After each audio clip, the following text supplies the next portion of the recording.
whawhetai ki e ki, te tari whiwhia no toro ke hoko atu e tau proklama ka toi tapu, ke whatau loto. Whawhetai si su, whawhetai lang tau pot, whanga maari e a ho, ka mo hoa, mau te urodu mai ki he platform koe ne tau ka mo ko si su, ke hoko atu ai. Whakamama ngā wholofola, ka maa whoki e mawako, ke mau whanong ki o wholofola, te ua e kaumaranga, ka wakona, ka mea ka te puka te mau tōru manako, ke whanong ki o wholofola. Haere mai lau mare maari on, whamama ha mau ngahi o hoa ngā toa pe. Wholofola o manako ke mau talanoa, pe whalato lai aki, tāpua ki a ki nau tōru te nau malanga, tāpua ki mau tōru whanongoa. Langi ia peo hua whāua whasisu Christ, ka o mau whamoi. Amen. O kore peke hu whangai pe ngai whakatapu ku tautou a whakiat pa mi he platform. Koe ni e tāpu mo koe sisu, a tāpe a whangamari e koni ki hoko atu e tau wako toi tapu, te tari pe whia ki mautoro. Mautoro kotoa pe si ngahi tamai, ngahi whae, mautoro pa me i tōkanga, mautoro pa me wharehanga, ngahi ngāwe a ngā, mautoro he otumuri, mautoro mo whakauri a ngahi mea rere, ngahi lori, mautoro pa me i whare mahaki, au maa ngahi tapa kotoa pe, mo si repa mai a whanongo ki he talanoa e wholofola a koe, o whaamu ke whaau atu a he wholofola. Peko taha pe pukia uhinga e tau polo kalamani. I kai ke ngata pe he tau ako toi tapu, toko nia e kau malanga. Au koutoi, e ai pia si a whahinga kuna whanongo mai mea wheitu. Ke mou tā makia e hanga e whaingataa, e ai hanga e whaingataa e hala whanonga, e pōre o e mo ui, koutoi, e aonga e wholofola ko ni ke whakaloto lahi ki tau tō. Whamahalohi o tau ngahi lau maari e. Koe ngā koe pirikimi, mo tau whai me taimi, koe tau mua ko tau api ki tau hausia i tāni ti tau whanonga kia. Tai tari whiwhia ki mauto. Ahoni e to'o bihe pa me he taha pia me ngai re soni e sāpati kong tau amana ki ai, sāpati raki a sune o e tau wāwhi ua no. Me here son me fe fuakawa motua to oia pe me tohia e taha kau palofita ko Hosea wahanima pa ko ves tahanima ki e wahe ono ves ulua ki he ono Hosea wahanima ves tahanima ki e wahe ono ves ulua ki he ono te ulawa tupe ki ko e pa hoko atu e tau tātara noa ki ene wholofola pe no wharea te waru o fauki hoku poto kai oua ki nga wongo i halaia. O kumi ki hoku mata. Ka hoko ha mamahi ki a te nau toru, te nau kumi wawe ki a te au. Wahe ono. Hawa, ka tau whoki a si hoa. He ko ia kone hae, pa tene whaitoo ki tau toru. Kone tai, pa tene hai ki tau toru. Hiri ai aho e ua, tene whakamana wa hake ki tau toru. I hono aho toru, tene whakatō ki tau toru. Pea te tau mo ui o whi a moia. Pea ke tau ilo, ke tau turi ki e ilo o Sihova. Kone hopo hake ko tūtu uni, hange koe hengi. Pa tene hao ka te tau toru, hange koe uha. Hange koe uha mui, koe vai mui. Ene ma pee ki he whanua. E I whalemi, koe haa te whai ki te koe.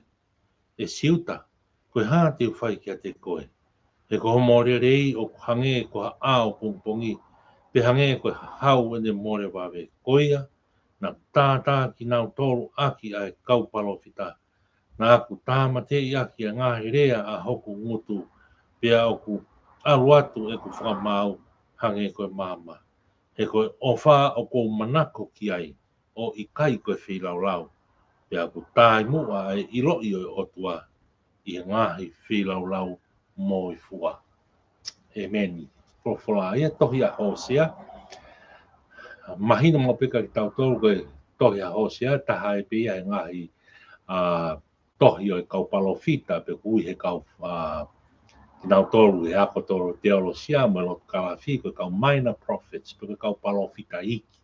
O kia e kau palofita la lahi. Ange ko Aisea, Seremaia, Daniela. Koe ke uhinga pia koe lahi ki nau toka, koe unga pia koe lahi o nau ngai wahe. Pea e lewa me kau palofita iki, hange koe ako Hosea, Amos, Sioeli, o Pataia, Hapakuke, Hakeai. ko kau palofita iki ko ngapi heta wahe iki o se ai ko wahe peta tolu mai ngai to ia apa kuke wahe pieta ngapi ko ngai wahe iki kake ko hosia ko na palofisa ia ki taimi ko na mawae uai ai ongo pure anga ko ni o siuta pure anga o si limo mea e tala noa ko ia taimi ko na foto uai Samuela e ko rock Samuela ni wa Samuela rock tu i wa tu rock kalon kari ka to ngai to ko ni o na tala noa ko to ape ki ngai pui tu au ngai ha tu i Israeli ka mo siuta hoko ko ni ko tu i ko ni o Saula hoko Saula hoko to ka Tevita hoko to ai tu i ko ni foha no Tevita Solomone ta kamata le Solomone ma vai ua ngo pure anga i foha o Solomone le ho poame pe mo no ka ngata ko se lo poame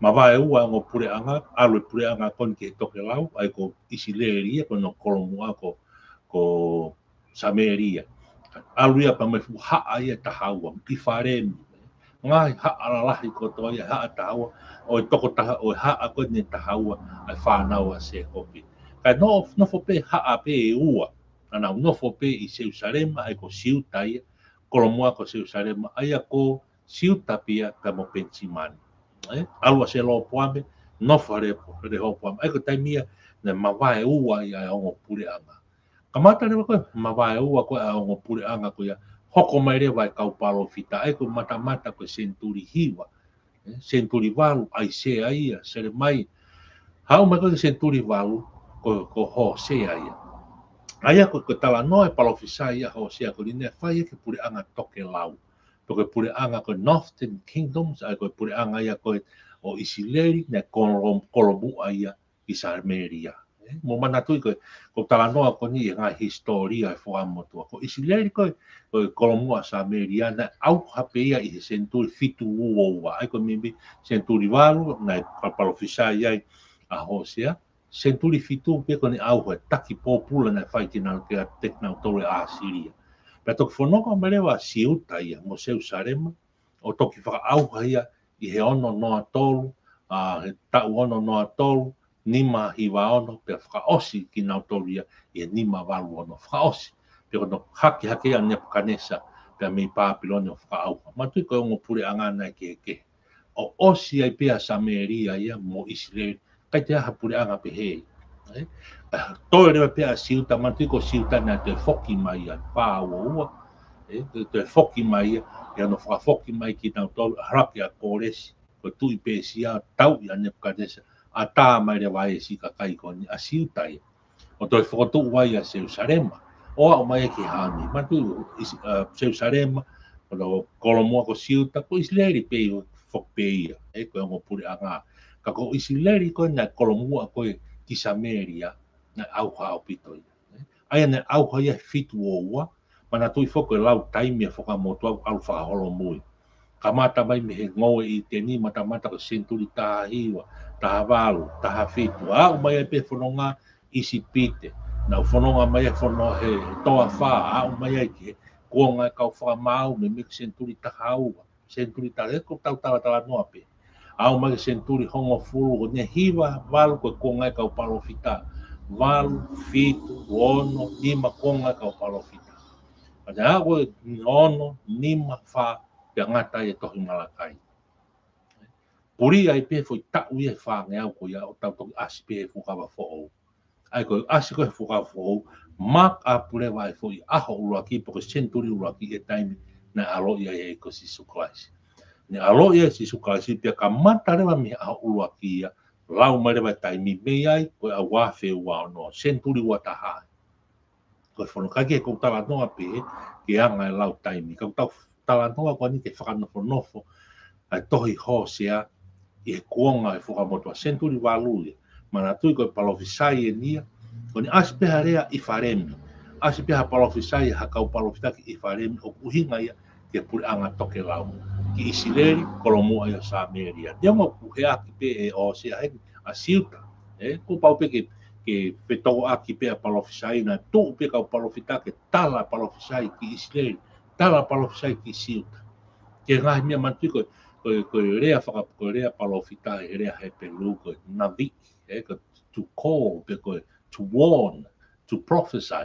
ai ko ngā ue ko palofita ia ulu aki pe ko haka warning tala fina ngalo e ki kai ke ngata ni whakatokanga tala fina ngalo e ki whakatokanga ke ngā nye ai hoko i he kahau ke wawi hanau whakatomala te ria e whakamau o tu nuku ngai i he kahau ai ko whatongia ia e palofita kai ke maari au pito ta ngai ta noa whakamotua ke tau whanofo rei ki tau tau kia sai ko tohi lewa kona a hose ai tohi a hose ai kone whakatokanga ia ki Israel kolomua sa Ameria ko ngā ko taim ko whainga taa nei mo ua ia a Israel kolomua ko sa Ameria e puranga toke lau ko ne nauri aki a sihoa ka nau tarite ki nau tolu mo ngai whanua takataka ngai whanua tungu maari hangi ko Asiria mati ko puranga toke lau ki orunga ko ki hake si hake pe ko Asiria mea na tu maari a Asiria ko waine mea ko kawa malo ko ngahi mea na to maari pe o ngoa ia Asiria he tai mati ko Asiria ko no kolomua ia Ninive na kau ke palofisai na ave ki ia Siona ki Ninive mati to i hoko fuia ki senturi fitu kai ke ko whakatokanga ko na whai e Hosea ko ni ki Israeli te ria e hau ko ni tu nuku mai ai whakamau ko i senturi fitu ai no tau ilo e tau tolu fuku ni ahon tau ilo te historia na whakaaua na e hifo a Asiria te kilati perisasa ko tākoni ko tau ko nau hafu haatu i na nau hifo fitu uoua senturi fitu o whakaaua a Israel taki popula Israel kolomua sa Ameria ka koe whakatokanga ko na whai Hosea na whakatokanga ia ki mua senturi wang aia ka pau na whakatomala pia Israeli ka pau na nau whakatomala o afe nau COVID tukuange a Syria mo ngai kono ka nau foki ki a Sihoa e hao whaki penki nau tori a senturi fitu koe mea maari e ka koe uhinga hena kai ke nau tari e nau tolu ai whakatokanga na whai Hosea na kai ke nau tari e na pena kai ke nau whakatomala oia na nau tunuku ai tuai e hoko a senturi fitu ko whakaauha ia o Israeli. Ka tanga noa maari. Kai ke, ko tohi Hosea re vai. Tohi Hosea kamata ake vai uraki vai tolu. A tala noa koni hange, tala noa heriaki. E pehe ho tua talanga Hosea. Alo mao mai e whiwhine, whiawaki, whakatapu, ko ho waifi. E whiwhine koni ko komela. Pea ne hau rewa whiwhine koni, o na nonofo pe mo Hosea, mao wai a lou lou hama.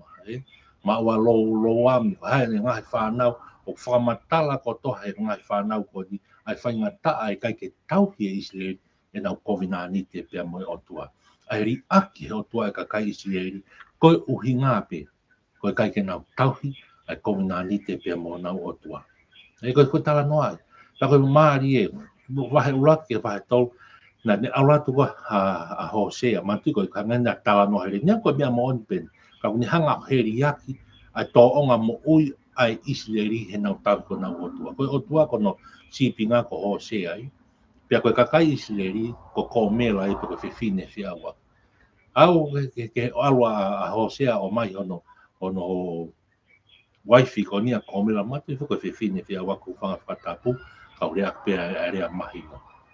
Ne mai me hewe hala, mai me ngai whare pau umutu whanga whatapu. O mai gawa na nonofo, iai na whanau, pia pehe e latai.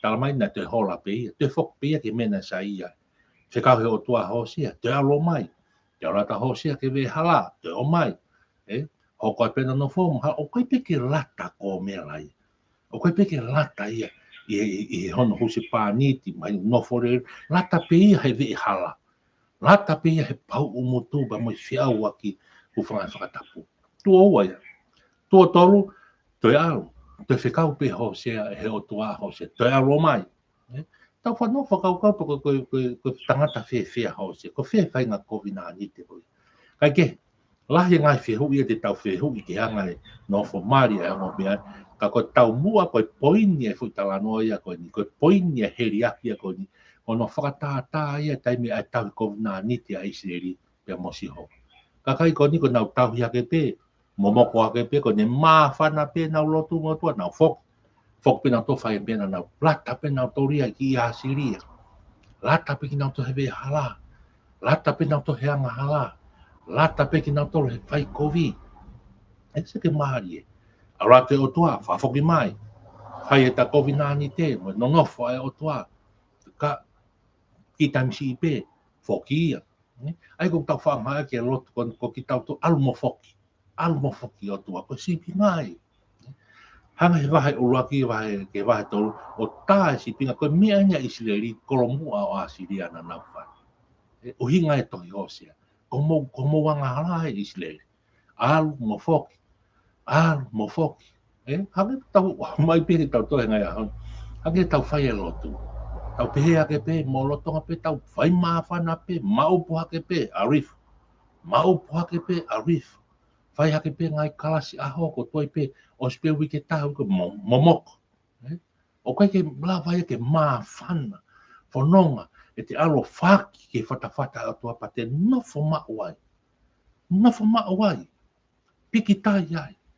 Mauai. Koe ni a ratu momoko. Ara tau ilo tau me tohi whakahaa me tohi tonga toi tau. Taha yang halau whihi a taha ia o tua e mea kui ko loko me lea whapritania. Pe koe kai ke mahina pe momoko pe maafana. O wale pe momoko. O wale pe maafana. O ni hau ko talanoa maka ki tau tolu ke he pe talanoa ko ia. O ni sito ka ki tau tolu ke he ne talanoa ana ia he. Ke he ne tuu hake. Ke he ne tau. Koe whainga loko koe alanga mahaki pe koe anga hala ia. Na e i he Isileri. Whawhata ki ia. Ai wā o Hosea pe mo kōmela koe vi fine fi awa upangai whata. Koe wā ia o tua pe mo hono kakai. Pokta mo whakauka. Teke tau toke potporopola. Tau osi, ngoi pita tau maka whakafo pe. Ngoi pita tau osi maari pe fu pui tua mo ngau na whai e palo whekau i heo tua ki he kakai Isileri komo kolomua o isi mo Samaria. Isileri kono kolomua o Samaria. Kovi. Patani ni ki hau ke senturi fitu. Whakau ka taki popula ki Asiria. Hane kai pea utu e hakea. Lata pe ki nau toria hei vei hala. Lata pe nau tore whai whi awaki. Lata pe ki nau tore he ngai whare pau umutu. Tau rea pe ke mahino. Lata pe nau toria hei trucks. Lata pe ki nau toria hei angahala. Lata pe ki nau toria hei violence. Lata pe ki nau toria hei toonga setane. Whai koe lotu ia koe tō o hiat ke whai halot. Hiat ke o ke mawanga keresi. Tā ngai lotu heng sāpate ngai mau toko whāpe toko nima. Kai aua pe ke whai hafu hula pe hafu kalapu. Ko hafu whakawowo whonu. Whonu, toko lai. Koe mea o tau o mai pe he talanoia koe mi a si pinga o mo ui o mamani koe konga koe ni. Ko hai mena hoko, fitu o ua senturi fitu, koe auhai. Hifo mai e, hatu i koe no Asiria, taki popula, kai te kau, koe tau te asi ho. Tau ilo ki tau tauria, pia me fukawa motua, ne ngāia ki si hoa ane tau tia koe, ke ia, fukawa motua me fukawa fo. Fukawa motua is all about the law. Mea kotoa pe ki lao. Ko whihala ki pe mo lao, tau tia koe. Koe fukawa fo oia is about the craze. Pe koe kresi a tua. Neo ngoi tau anga hala, neo ngoi tau kau ki hulu watu e kresi a tua, aina e whaka no sinu, whaka mono tātā. Ka kai ke ngata he kresi ko ia, kau tūnuku mai e whakamau, aina kou tau whanonga i he māmanu. Ka koe whakamotua ia is all about the law. Ko whihalak pe au he lau, koe no tau tea ia koe. Pea koe tau tea ne whahe o tua, ne ngā pea o tua ia ni maa ke ngai whanua takatakai a Papilon. Asiria, Itomi, Filisitia, Taia, Saiton, ngā whanua tā lao ako. Nā ngā aki pe e o tua ia ki nā tolu ke tau tea ai hono kakai whiri, ai kakai siuta. Ngā aki o Asiria, hifo mai, whakaauha, e fu au pito, nā e kai te ha whoki ai whakahe a Isileri kono kolomoa sa Ameria. Ko hae uhinga, nā nā ulata pe ki nā tolu ia e wea. Mai pe talanoa ia e whiawhini. E pokpogini, talanoa koe ni, talange koe he o tua, konga ki bui e beha pahe ni ma. Te ualu, e o kua whio ama. Ka aua ke na wongo i hala ia. Koe whingai pe, hawhainga mea ki na wongo i hala, kungan ke kakai Isileri. Ia e hawhainga loto ku hala ia. Hawhainga loto e teki na unkai. Hau pea ko mea lai, hau pea steria ke COVID-19 te nai tau i mo tua. Tai si mhapa a ho pe ua, a ho e tolu, o ne po uri pua ho lai ia. Manako pe ia. Manako pe ia ke whi hala. Manako pe ia ke hanga hala. Hala a tā peke ne o ngoi hala ia. Hau mai koe ke wahe o noko, ko tau tapai ne whai e ho sea. Haua, ka tau foki kia si ho. He ko ia ko ne hae, ho whanga whatapu, ke rea ko ne hae ho whanga whatapu. Uhinga ke whakama, koia ngone whakamau. Koia ko ne tautia, ka maaria no li riu e moritone ngā ke rea koe. Hange ha urea, mālohi, urea ho o ia ke tautia. Ka mai whakamau e o tua. Pea tene whai to'o ki tauto. Ko ne tahi, pea tene haha ki tauto. Ko si hoa, ko tō nuku mai ai whakamau e sio. Hau ke tau whoki, kai, e tō nuku mai tautia. Pa hange ko ka noa nei. Na kai peke whoki a Israelia pe mo Samaria. Nana ulata pe na toki i Samaria ki Asiria me ngai whanua tātakai. Taka ha mena hoko, na tūnoku a tau tea ia o toko. Māri hau mai ki whai vesi, whamu me vesi ono koni a waha ono hosea. Korofola e o to, he koe ofa toko manako ki ai. O i kai koe whilau. Pea ko tāi mua i roi o tua, i ngā whilau moi fua. Ofa, pea moi whilau. So whamahina ki tau tau neongo kakaha e whakamotu aia he lao mono tāi. Ka tai ofa pe o tua aia. Mana tui koe ofa ko ni ko ngā i ho tau hi a lao. Neongo te ke tūnuku kia neongo no taki pōpura i nei whai Asiria ki Samaria mo Israeli. O ko ofa pe o tua aia. E koe o tua ofa. Ka koe ngā he koe ke tau hi a lao o koe tau tea. Uhi ngai ne tālai koe ko sere mai a koe palofita lo i matai. Whakamatala ia e o tua. Taimina situ ai Israeli no taki siu taha no taki pōpura ki Papilone, taimi kone fitu noa tolu, ni mahi waono, ni mawaruono. Taimina situ koe tamane lo i mata ia pe sere mai. Mahino ne lo i mata ene langa hano whatue ofa ka ko tūnoku koe whakamau o tua. Kai te whakatomala ka kai tia. Se whamahino mai pe o tua, koe au koe o tua o ko manako ki he ofa. O koe ke manako au ki he whilau. Te tau te ama. Ka koe ngā he kai ke nā whatatau nofa tō whakaukau koha, tala pe koha o tua whihia, o tua fuaa, o tua tautea, o tua e whakawa mo tua mo i kakaha. Ni ka koe o tua ofa. Ka koe o tua ofa koe ia, whakawhau ene o whakai ke tauhi e kovinani te. Kai ke tauhi e kai ke entitled kita e ke ofa o tua. Te ke entitled kita, pete te lave kita, ke tautea, mo tai whai e kovinani te, mo tai tauhi whitangaro. O e o tua. Mana tu whuko koe taha e ngahi wesi, te whito o e tohi ho sea, e kondu wia mahe whāpa koe wesi ono. Auha o ko kakai koe masiwa poto. He ko koe, ko ke whakatarei ai poto, koe a te whakatarei koe miho taula e ki kia te au. Pea ko ke whakangaro ngalo i ai lao, au e o tua. Te whakangaro ngalo i au whoki ho whanau. Auha he kakai he masiwa poto. Masiwa ilo. Ko taimia oe, ko kuonga ia o Hosea. Masiwa kai peke nau te rana tō whakaukau. O te o mai, te ope nau tō ria nofai me hala. Hange koe tau tala noa kia. E maari koe wesi ko tau nofai aho ni, koe huki ana e whai hoi. Hau wake tau whoki kia si ho. Come, let us go. Pe kono huki e ngai aho ni, mō mai tau whakatomala. Huki e tari o sisu. Huki e whakatomala. O tau whanonga aho ni o tau tuunuku ki aho kui koe whakamau. Koe aho o toi whoki mai a eiko sisu koe ke whakamau a māman. Aia, matamara o hange pene ta tau pia mo tau whanonga e fukawa mo tua. Tau whanonga koe whaimau e huki ke ongo pe reo kau palofita. Koe wholofola e ahon. Koe reo e kau palofita e ahon. Hoko mai koe, kai ke ngātai palofita ne hoko mai mo sisu, alo e o tua. Fuaki hono sino, fuaki hono tātā, ke tau whakatomala. Osi mai alang, koe toi pini ki tau tō. Hange pini tau whanonga, koe huki koe haua ke tau whoki ia si ho. Koe piko koe pōre pēra ki tau tō, tau whoki, tau whakatomala. Tau whapapau e tari a sisu, ke tau mo ui, fai mo oni, fai I lau mari. Haere haka sisu, haere mai e lau mare mātoni, koia ko lau mare mātoni tau whono ai aon. Koia tau malanga, koia tau kawe kalanga, I he mā whana lau mare mātoni. Ko tau whono ngā whogene, hiri e whahai tau e tau tu, whahai tau ne lau mare mātoni, ai tau rotonga whono ngā I taini. Lau mare mātoni, ko ne whakamanatu ki tau tolu ki hei ko sisu kala. O ne whakamanatu ngā upe ki tau tolu e mo oni e whulofula.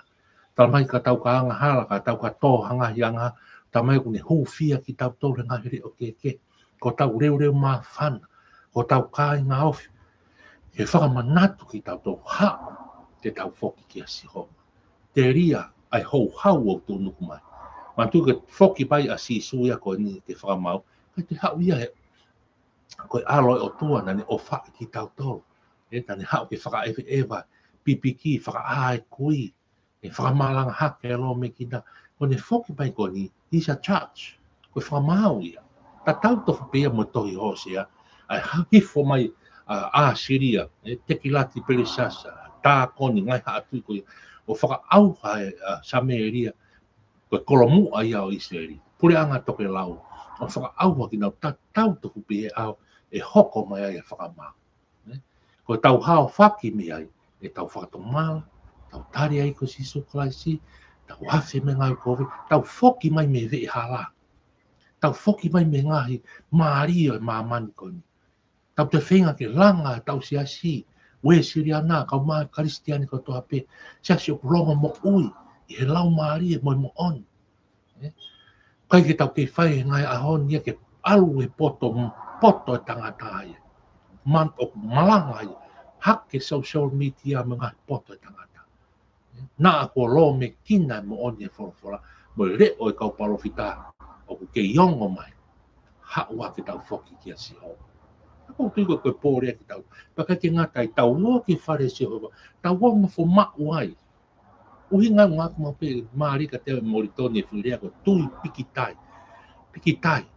Tau tui ki he sukalai si pia piki ai. Firm. Tō mau ai. Hold on. O te mawai. Ko tui koe mea whai ngō fua pe hange koe tara loto kone kau tangata he pa inga All Blacks. O whai ngō fua pe ke te lava ki tātou tare ni ki te ako ki he All Blacks. Ke te wa inga. Ka ko te hold on ki hoto whika koe mea whai ngata. Ki hoto tuunga. Te ria competitions a rake a ngahi to o ke wa inga I ke na honga mao hoto tuunga. Ko taimi whai ngata ai. E te puke hoto tuunga. Puke te fitness. Puke te skills. The creativity. Ke te mohuang ke wha ke whaka puke mao kita. I hoto tuunga mo whika. Te ngāo o te wa inga I akapu. Ta tau pe ia. Mo tau hau ki he lotu mo e Karistiani. Tari si sui o tau iyo, tau whai mo fua, tau rea whato mara pa tau. Ko taimi ko tau piki tai ai ke tui koe, ko taimi ko whai ngata. E whi pāre kina, setane, te kamani e tuku ai ne ngā ioi. Tau hopo hake pe, tau ake pe pombongi, hopo la ke ne tō mohu whi, mohu whai ngata. Tau mai ko laio ne whi kai pe, alu ke kumi a take mātua ki whoro. Kai pe ke mārolo setane. Taimi ko tau hold on di ai, ke tau faith. E mo tau tui. Hanga whiwhi tau hold on. Lau e tohi tau pū. Lotu mau pē. Whainga maari pē lotu. Lau e whorofora. Woki e lotu wa whamiri. Mau e mawanga kiresi. Ko ngai mea eke ni hanga prolong, preserve. Whakatu mau e tau tui. Kai ke ngatai. Haere mai lau maari mānion. Pulu ki mau toro. A ke kiresi lotua. Ke ua pena mau te mau wahi me tau hi e bau komunani. E mai ko sisu Christ. Ka ke maha whana pe tau tala noa ke au ni ko maari e whatokanga ko whai he palofita ko ni. Haua. Tonga. We Siriana. Kaunga Karistiane. Haua ke tau o ka sihoa. Pa kai ke ngatai tau o nofo mau ia sihoa. Nofo mau. Kau ia mo ni ki platform ko ne tau pe mo ko uhi ngai a koe tau ofa ke pe tau rea tau pe mo koe sisi. Ko ngā ke whakapapau i e whanonga me hopo e la ke ne tō. Houa ke houa, miniti ke miniti. O ko whanonga pe mo e ko sisu kai. O whakahoi fua e ko mo i ke ko sisu kai. O tō mawhi tāpua ki mai e whorofora koe. Tāpua ki tau hoi ki o maurota. Ke tau te nau tau te nau malanga. Pega te mau tolu pe whanonga whorofora. Tā puak whataha maginau tolu prisonen. Whanonga mai me si whare mahaki. Sita tā puak mo sea whamiri ko ki tonu ai hamamahi. Mori hangahi of anga. Pe tā puak mai. Tā puak mai a tonga. Tā puak mai singa sias whakakaristiani ko toa. Tā puak mai ko e uki mau tolu au ni hosia. Hawa. Tau foki o nofo mau ia si honga. Awa ke ne foki mai. Ke mau ki mau tolu ke ono pure anga. Wafa o Sisu Christ kako mau fa mo ui. Amen. Malo apita mo mea mai. Mo mea.